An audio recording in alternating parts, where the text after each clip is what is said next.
मैं आग्रह करता हूं कि हम सभी को आशीर्वचन दें पूज्य महाराज जी।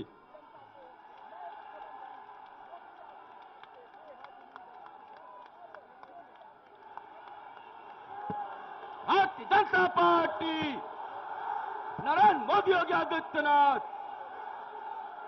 पूज्य महाराज जी। भारत माता की, भारत माता की, भारत माता की। वंदे वंदे वंदे।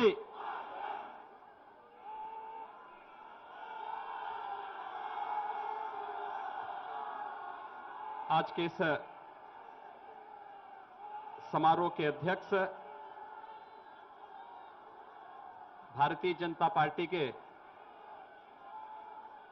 जिला के अध्यक्ष सम्मान्य जनार्दन तिवारी जी, कार्यक्रम के संयोजक क्षेत्रीय मंत्री डॉक्टर धर्मेंद्र सिंह जी,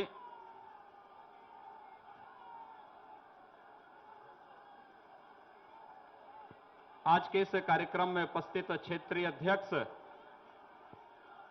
उपेंद्र दत्त शुक्ल जी,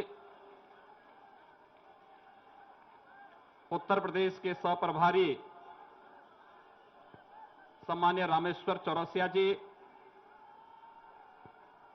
भारतीय जनता पार्टी के वरिष्ठ नेता विधानसभा के सदस्य सम्मान्य हृदय नारायण दीक्षित जी, प्रदेश के मंत्री श्री कामेश्वर सिंह जी, उत्तर प्रदेश सरकार के मंत्री जयप्रकाश निषाद जी, माननीय सांसदगण श्री पंकज चौधरी जी, कमलेश पासवान जी, जगदंबिका पाल जी, शरद त्रिपाठी जी, राज्यसभा के सांसद माननीय शिव प्रताप शुक्ल जी, भारतीय जनता पार्टी के प्रदेश के पूर्व अध्यक्ष माननीय डॉक्टर रमापति राम त्रिपाठी जी, हमारे विधायकगण डॉक्टर राधा मोहनदास अग्रवाल जी, फतेह बहादुर सिंह जी, डॉक्टर बिमलेश पासवान जी, विपिन सिंह जी, संगीता यादव जी, संत प्रसाद जी, शीतल पांडे जी, महेंद्र पाल सिंह जी, राघवेंद्र प्रताप सिंह जी, श्री देवेंद्र प्रताप सिंह जी, गोरखपुर की महापौर श्रीमती सत्या पांडे जी, पूर्व महापौर श्रीमती अंजू चौधरी जी, डॉक्टर समीर सिंह जी, श्री सुभाष यदुवंश जी, आज के इस कार्यक्रम में उपस्थित भारतीय जनता पार्टी के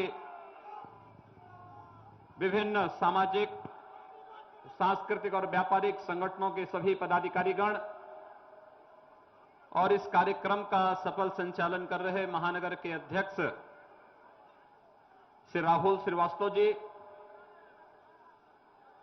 और गोरखपुर और आसपास के क्षेत्रों से आए हुए सभी उपस्थित नागरिक बंधुओं, उपस्थित माताएं, बहनें और नौजवान साथियों,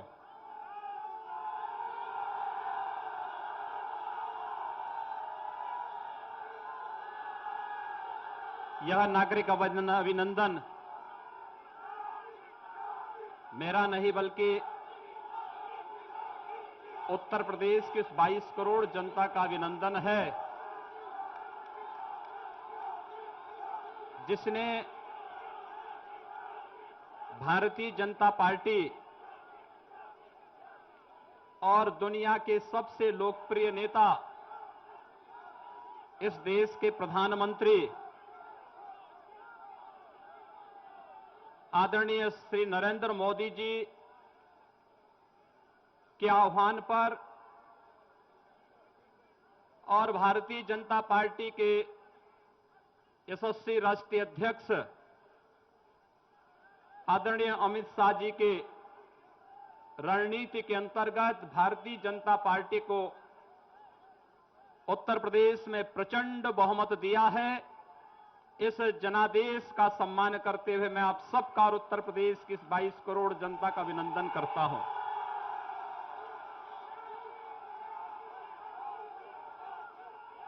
बंधुओं, हम सबके सामने देश के माननीय प्रधानमंत्री और भारतीय जनता पार्टी के माननीय राष्ट्रीय अध्यक्ष जी ने और पूरे संसदीय बोर्ड ने एक बहुत महती जिम्मेदारी हम सब के ऊपर दी है, और वह जिम्मेदारी है कि इस देश में माननीय प्रधानमंत्री जी की भावनाओं के अनुरूप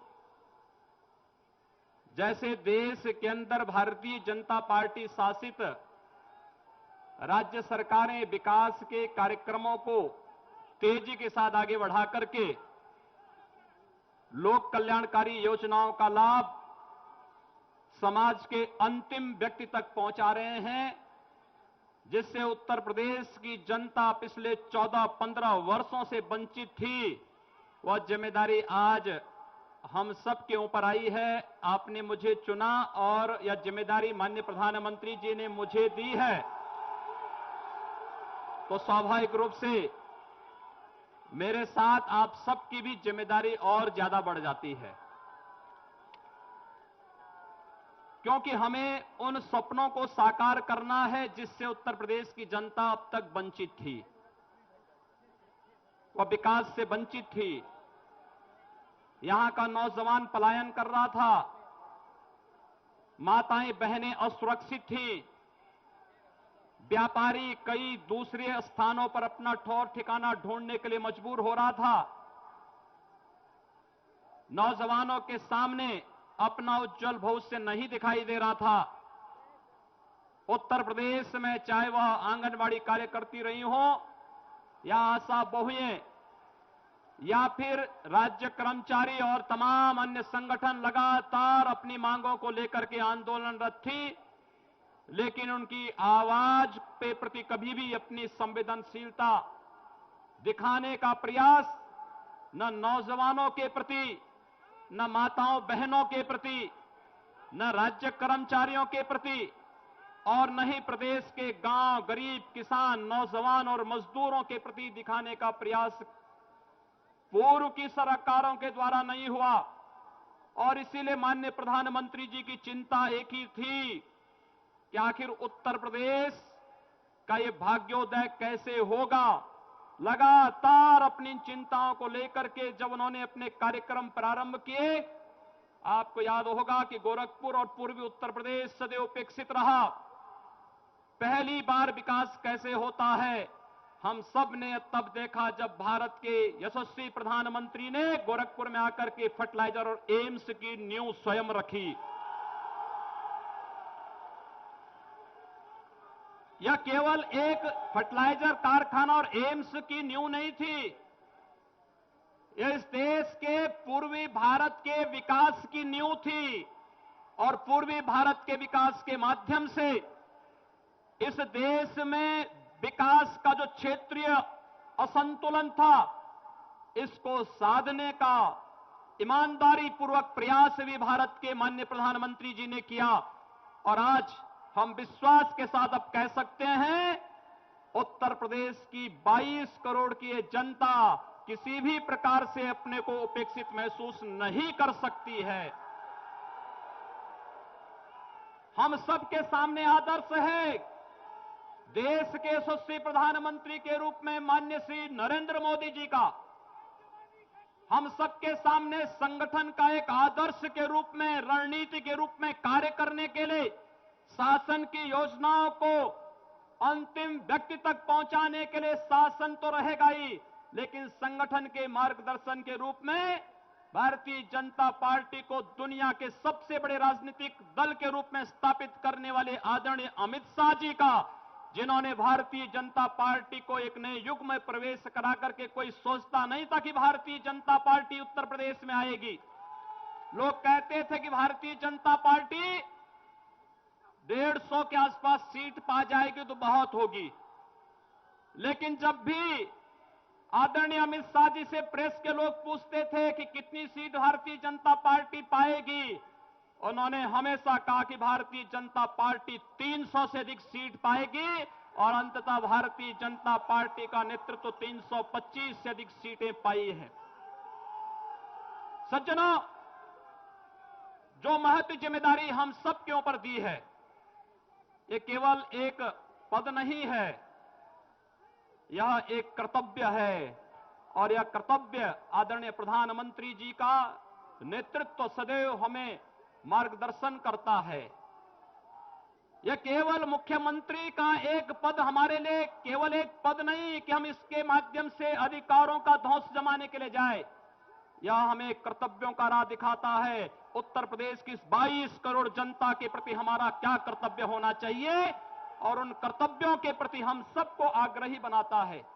और उन कर्तव्यों का निर्वहन करने के लिए, उसी का एहसास कराने के लिए आप सबके प्रति अपने नेतृत्व की ओर से आभार व्यक्त करने के लिए जहां मैं आपके पास आया हूं, वहीं मैं आप सबसे अनुरोध करूंगा कि इसका आभार भारत के माननीय प्रधानमंत्री जी के प्रति, भारतीय जनता पार्टी के राष्ट्रीय अध्यक्ष जी के प्रति, भारतीय जनता पार्टी संसदीय बोर्ड के प्रति, उत्तर प्रदेश के उन कोटि कोटि कार्यकर्ताओं के प्रति जिन्होंने भारतीय जनता पार्टी को यशस्वी विजय प्रचंड बहुमत दिलाने में अपना योगदान दिया है, उन सबके प्रति आभार व्यक्त करने का यह अवसर हम सबके सामने है। मुझे केवल कुछ बातें कहनी है और साफ इस बात को कहनी है, उत्तर प्रदेश आज केंद्र की माननीय श्री नरेंद्र मोदी जी के नेतृत्व की सरकार की राह पर सबका साथ और सबके विकास की राह पर चलेगी। यहां पर किसी के साथ न जाति के नाम पर, न मत के नाम पर, न मजहब के नाम पर, न लिंग के नाम पर किसी प्रकार का कोई भेदभाव नहीं। विकास सबका होगा, लेकिन तुष्टीकरण किसी का नहीं होगा। यह आश्वासन देने के लिए मैं आपके बीच उपस्थित हुआ हूं।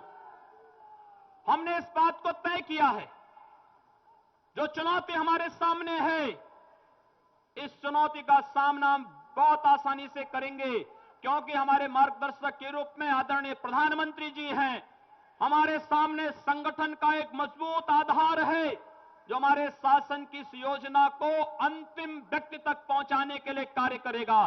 क्योंकि प्रधानमंत्री जी की अंतिम मंशा है कि शासन की योजना का लाभ इस देश के अंतिम गरीब तक पहुंचना ही चाहिए, और उसको पहुंचाने के लिए हम कृत संकल्पित हैं। एक बड़ी योजना के साथ हम कार्य प्रारंभ करने वाले हैं। आप देखना कि कोई व्यक्ति उत्तर प्रदेश का किसी भी तबके का हो, किसी भी क्षेत्र का हो, वह कभी भी अपने को उपेक्षित नहीं महसूस करेगा।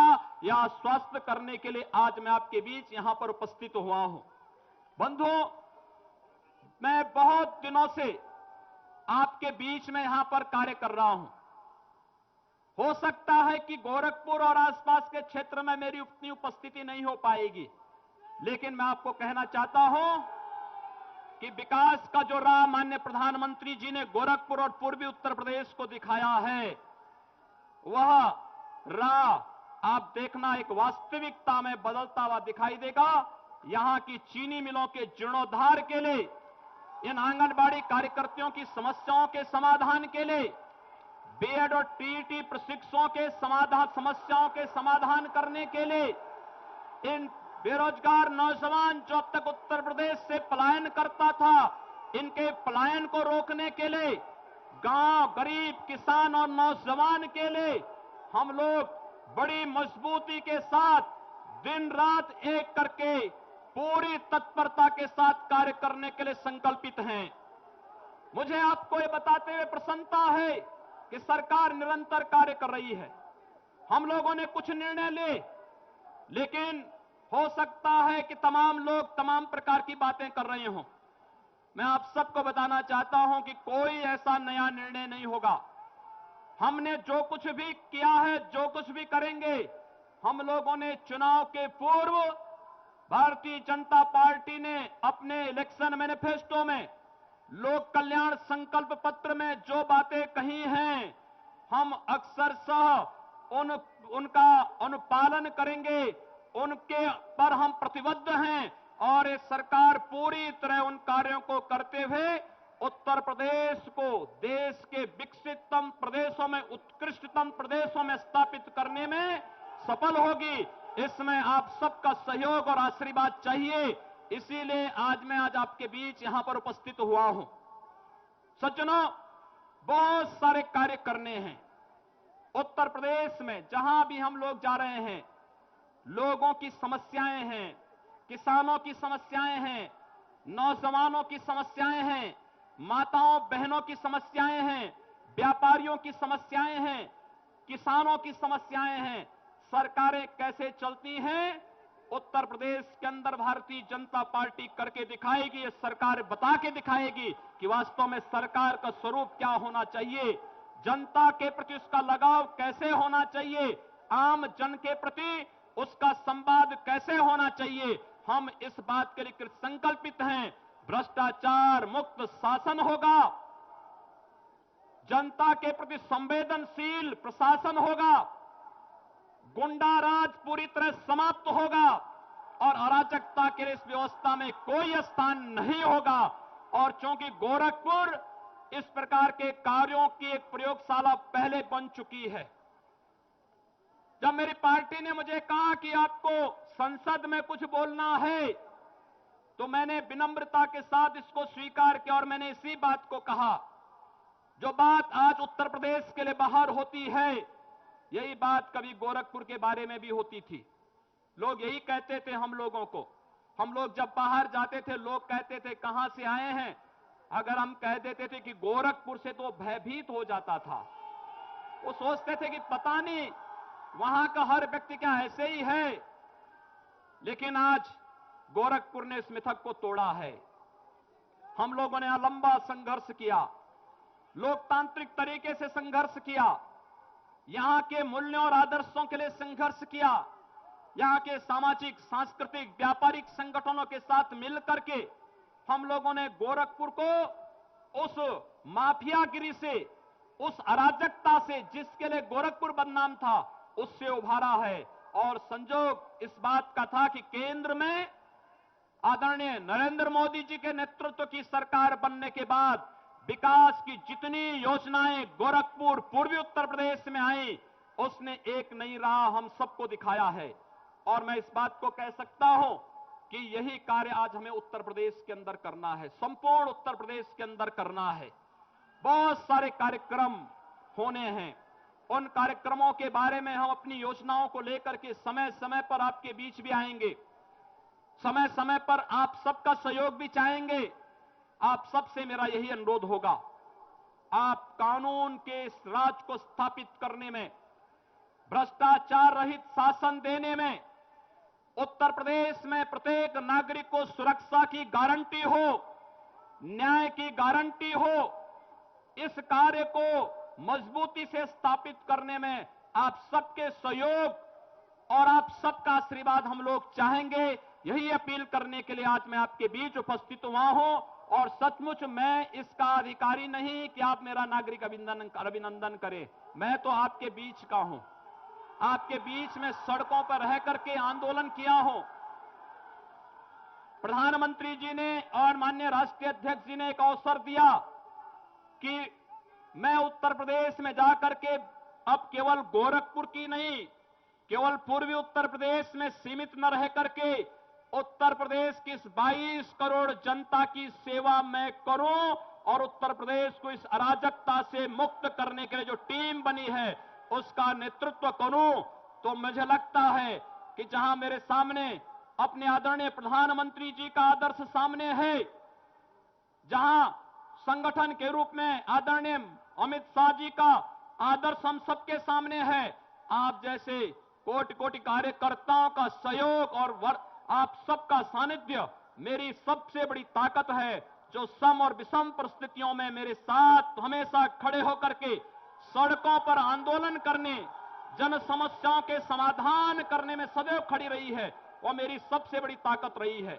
मुझे सज्जनों, आज के इस अवसर पर केवल आपसे ये अनुरोध करना है, कानून के इस राज को स्थापित करने में आप सब अपना सहयोग देंगे और आपने पूर्व में भी सहयोग निरंतर किया है। कहीं भी किसी को यह नहीं लगना चाहिए, मैं मानता हूं एक बड़ी विजय है, भारतीय जनता पार्टी की बड़ी विजय है, आप सबका सहयोग मिला है, लेकिन कहीं भी जोश में होश न खोने की स्थिति आनी नहीं चाहिए। किसी को भी कानून को अपने हाथ में नहीं लेना चाहिए कहीं भी, क्योंकि आपके उत्साह में कहीं ऐसा न हो कि उन अराजक तत्वों को जो उत्तर प्रदेश और देश की शांति में खलल डालना चाहते हैं, उनको अवसर मिले। इस प्रकार की स्थितियां कतई नहीं आनी चाहिए, यह हम सबकी जिम्मेदारी है और इसलिए इस बात का आह्वान करने के लिए मैं आपके बीच आया हूं। बंधुओं, हम सब उत्तर प्रदेश की भारतीय जनता पार्टी की सरकार ने अनेक कार्यक्रम करने का निर्णय लिया है और कार्यक्रमों की श्रृंखला में आपने देखा होगा कि इस दौरान हमने कुछ कार्यक्रम प्रारंभ किए हैं। मेरे पास लगातार जैसे ही मुख्यमंत्री पद की शपथ ली, मेरे पास सर्वाधिक टेलीफोन आए माताओं और बहनों की ओर से, बेटियों की ओर से, और इस बात की शिकायतें आती थी कि हम विद्यालय जाते हैं, नहीं जा पा रहे हैं, छेड़खानी होती है, कई बालिकाओं ने विद्यालय छोड़ दिया है। हमने कहा अब भारतीय जनता पार्टी की सरकार आई है, यह सरकार बालिकाओं की सुरक्षा के लिए, माताओं की सुरक्षा के लिए संकल्पित है। हम लोगों ने प्रशासन से कहा है कि ऐसे तत्वों पर कड़ाई बरती जाए जो मनचले हैं, सौदे किस्म के हैं, वे नौजवान नहीं हो सकते। नौजवानों की दिशा रचनात्मक होती है, समाज और राष्ट्र के प्रति वे अपने कर्तव्यों को समझते हैं। ऐसे लोगों को नौजवानों की श्रेणी में मत रखिए। उन मंचलों और सौदों पर कड़ाई होनी चाहिए और हमारे लोक कल्याण संकल्प पत्र के तर्ज पर हम लोगों ने एंटी रोमियो स्क्वाड को उत्तर प्रदेश के अंदर सक्रिय कर दिया है। मैं प्रशासन को इस बात के लिए स्पष्ट कहूंगा कि राह चलते हुए नौजवानों पर सहमति के साथ बैठी भी कोई दो युवक और युवती है, राह चल रहे हैं, आपसी सहमति से बातचीत कर रहे हैं, उनको कतई न छेड़ा जाए। लेकिन इस बात को ध्यान जरूर रखा जाए कि अगर भीड़ भाड़ वाले स्थानों पर या स्कूलों के बाहर कोई इस प्रकार की हरकत करता है जिससे बालिकाओं की सुरक्षा के सामने खतरा पैदा होता है, वह विद्यालय छोड़ रही है, ऐसी स्थिति नहीं होनी चाहिए। और जहां पर होगा फिर वहां के जो भी अधिकारी होंगे, स्थानीय प्रशासन होगा, वह उसके प्रति जवाबदेह होगा। हमें बालिका और महिलाओं की सुरक्षा देनी है। रात्रि को 10 बजे 12 बजे भी अगर कोई बालिका कहीं से आ रही है और अकेले सड़क पर चल रही है तो अपने आप को सुरक्षित महसूस कर सके, उत्तर प्रदेश के अंदर एक ऐसी व्यवस्था हमें देनी है। हम लोगों ने इस बात को फिर किया है कि एनजीटी बार बार एक बात के लिए उत्तर प्रदेश के अंदर कह रहा है, पिछले 2 वर्षों में कई बार एनजीटी ने कहा है, नेशनल ग्रीन ट्रिब्यूनल ने कहा है कि अवैध बूचड़खानों को हटाओ, मानक के अनुसार जो लाइसेंस लिए हैं उनका पालन कर रहे हैं, सरकार उनको नहीं छेड़ेगी। लेकिन जिन लोगों ने नेशनल ग्रीन ट्रिब्यूनल के आदेशों का उल्लंघन किया है, अवैध रूप से गंदगी फैला रहे हैं, जन स्वास्थ्य के साथ खिलवाड़ कर रहे हैं, उनको एक प्रक्रिया के तहत हटाइए, उनको जिससे स्वास्थ्य के साथ किसी प्रकार का खिलवाड़ करने की छूट किसी को न मिलने पाए, इस कार्य को लेकर के हम लोगों ने कार्य प्रारंभ किया है। हम लोग किसानों के बारे में भी कार्य अपनी योजना बना रहे हैं। मैं देख रहा था पिछले कई वर्षों से किसानों की उपज का क्रय नहीं हो पाता था। हम लोगों ने उत्तर प्रदेश सरकार की एक टीम को बाहर भेजा है। छत्तीसगढ़ के अंदर हर व्यक्ति के लिए खाद्य सुरक्षा किस प्रकार से मजबूती से लागू है, वहां का एक एक गरीब किस प्रकार से शासन की योजनाओं से लाभान्वित है, वहां पर देखा जा सकता है। हमारी एक टीम, 2 मंत्री, 4 अधिकारी उसमें वहां गए हैं, वहां के पूरे सिस्टम को हम ले रहे हैं और हम किसानों के 100% गेहूं का क्रय करेंगे। समर्थन मूल्य किसान के खाते में डालने की व्यवस्था हम लोग करने जा रहे हैं। हम लोग उत्तर प्रदेश के अंदर कानून का राज स्थापित करने के लिए कृत संकल्पित हैं। शासन में अब कहीं भी बैठे भ्रष्ट तत्वों को एक और पूरी तरह दूध के मक्खी की तरह निकाल बाहर करके रहेंगे। उत्तर प्रदेश में, उत्तर प्रदेश के युवाओं के लिए, नौजवानों के लिए, किसानों के लिए, मजदूरों के लिए और हर तबके के लिए हमारी योजना होगी। उत्तर प्रदेश के विकास के लिए हम लोग मजबूती से कार्य करेंगे। आज ही मैंने पीडब्ल्यूडी विभाग को एक बात के लिए कहा है कि 15 जून तक उत्तर प्रदेश के अंदर सभी सड़कें गड्ढा मुक्त हो जानी चाहिए, इसकी व्यवस्था सुनिश्चित कर दें। और साथ ही साथ आप सबको मैं खुशखबरी एक और देना चाहूंगा। हम लोग को खुशखबरी देना चाहेंगे कि जो लोग कैलाश मानसरोवर की यात्रा करना चाहते हैं, उत्तर प्रदेश सरकार ने निर्णय किया है, अगर वह स्वस्थ है उसको कैलाश मानसरोवर के लिए हम लोग 1 लाख रुपए का अनुदान देंगे। साथ साथ उत्तर प्रदेश में हम लोग लखनऊ, गाजियाबाद या नोएडा में से किसी एक स्थान पर कैलाश मानसरोवर भवन का निर्माण करेंगे, जहां पर वे सभी श्रद्धालु जन जाकर के अपनी यात्रा को आगे बढ़ा सकें। ये तमाम कार्यक्रम एक एक करके होते रहेंगे, लेकिन विश्वास केवल इस बात का आपका सहयोग और आपका सानिध्य प्राप्त हो। भारतीय जनता पार्टी के नेतृत्व की सरकार को जनअपेक्षाओं पर खरा उतरने में आप सबके सहयोग की आवश्यकता है। यही अपील करते हुए मैं आप सभी नागरिक संगठनों का, सामाजिक, सांस्कृतिक, व्यापारिक संगठनों ने जो भारतीय जनता पार्टी के नेतृत्व में आज ये नागरिक अभिनंदन किया है, सचमुच इस नागरिक अभिनंदन का वास्तविक अधिकारी भारत के यशस्वी प्रधानमंत्री आदरणीय श्री नरेंद्र मोदी जी, भारतीय जनता पार्टी संगठन के मुखिया आदरणीय अमित शाह जी, उत्तर प्रदेश भारतीय जनता पार्टी का नेतृत्व और आप सभी कोटि कोटि कार्यकर्ता हैं। मैं आप सबका हृदय से अभिनंदन करता हूं, वंदन करता हूं और आप सबका सहयोग की अपेक्षा करते हुए वाणी को यहीं पर विराम देता हूं। आप सबको मेरी बहुत बहुत शुभकामनाएं। धन्यवाद। जय श्री राम। जय श्री राम। पूज्य महाराज जी के आशीर्वचन के बाद मैं जिला अध्यक्ष जनानंद तिवारी जी से आग्रह करता हूं कि इस ऐतिहासिक कार्यक्रम के आभार ज्ञापन के साथ समापन की घोषणा करें।